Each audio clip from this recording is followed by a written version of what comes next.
Well, welcome to the EGM of the year. And well, Ankita, you have done really good sales. I'm very impressed. I've just had a look at your file, and the growth rate is really amazing. Looking at your figures, Rajiv, I'm very impressed. The figures are great. You have grown above the industry average. That's really commendable. Mother, I know it's a tough job. I understand you're feeling low because the figures are not good, but I have taken note that you have done remarkable progress given the competition and the entry of the MNCs in your area has been really good. So it is good. I appreciate your efforts as well. Prachi, you have always been smiling and you have to leading a number one brand in the market is really amazing. So that's all I guess, but I would like to tell you people today a story which goes very hand in hand with the marketing world, and all of my brand managers should know about it. Well, actually the story is from a foreword which I was reading from a book. So it is about a couple. The guy's name is John and his wife is called Anna, and they just had a baby, and it's just probably 10 days after the baby has been born. She has moved back to the home, and newborn babies cry a lot. So it's all night they have been awake. The baby is keeping them awake and all. Like those dark circles which you would have during your MBA days while you're doing assignments late night. So similar dark circles are visible in both of their eyes. And John is actually stressed out with the work and all. So what happens is in the morning, Anna says that, oh, I'm really tired. I cannot have that cup of coffee for you. And this pisses of John.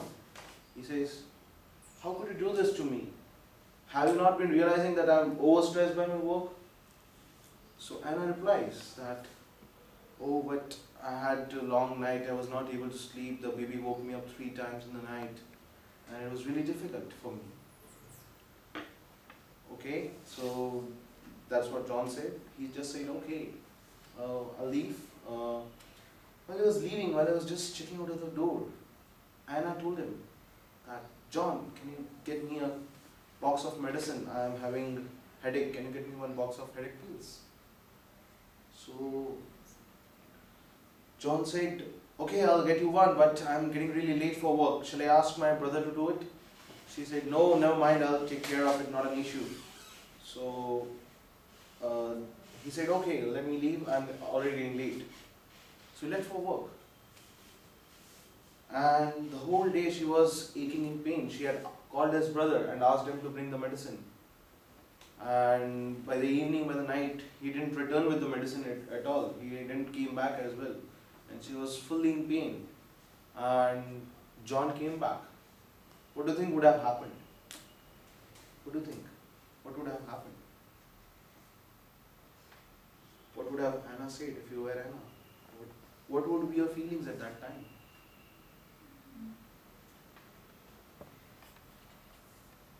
Looking at a husband-wife relationship, what would have happened? Can you take a guess? Yeah, I mean, she'd be feeling really bad. Feeling really bad.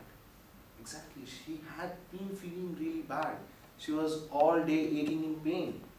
And when John had a look at her face, he realized that she's distressed. And he asked him that, did you take the medicine? She said, no, I didn't take the medicine.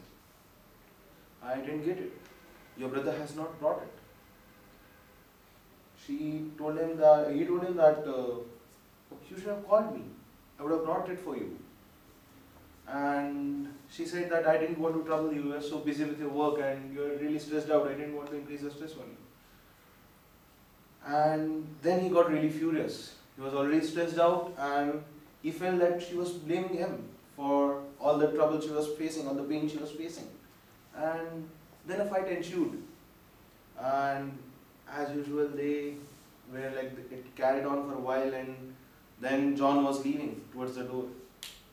Suddenly, Anna started sobbing. And she said, John, please wait. Don't go. You know what? I might have fighted with you. but this is the real time, which is when I want you.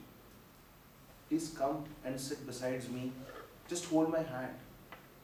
Don't do anything else. Just hold my hand. I actually need you at this point of time. And those words touched him. He actually stopped and he stayed by her side for the night. And at the end of the day, the next day, John actually felt good.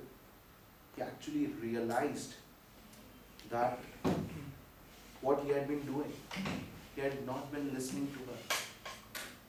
He should have stayed with her, should have understood her pain. So, he was just describing his feelings in the remaining part of the foreword that actually when I listened to her, I realized that I should have been with her when she needed me the most. It's not, the relationship is not about being with a person in good times. The relationship is to stand behind the person all the time when he has a hard time. Now, as a managers, I think we got pretty much takeaways from the story. Can you people suggest me some of the stories, takeaways? What you can think about this same scenario in your managerial context? If you would face some similar situations or something like this, how could you basically use this story and how could you elaborate the learnings from this story to your marketing field?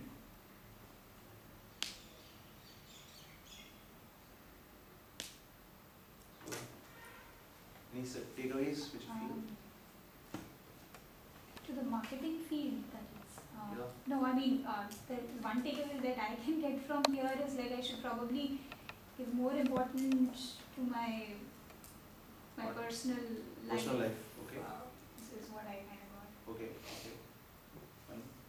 Anything? From the company's perspective, you can say like sometimes it happens in a company like sales are very low, the company is in like the products are not selling. Then you have an option of going to the competitors and like, but you have to be there in the company because it was their very you were the problem they were providing you the time. This time it's not working, you're not there. Correct. I guess that's very interesting thing. Your sales team is not putting up a good show, and rather than just eating their hearts out, I guess it's time you start being with them, because this is the time when probably they would need you the most. This is the time when they need the support from the higher management to say that okay, yeah, I am besides you. I understand your problems. You might have a hard time at your home. You might have some tough competition. You might have a new MNC entering the market and you could not get a hold of it. So we are there for you.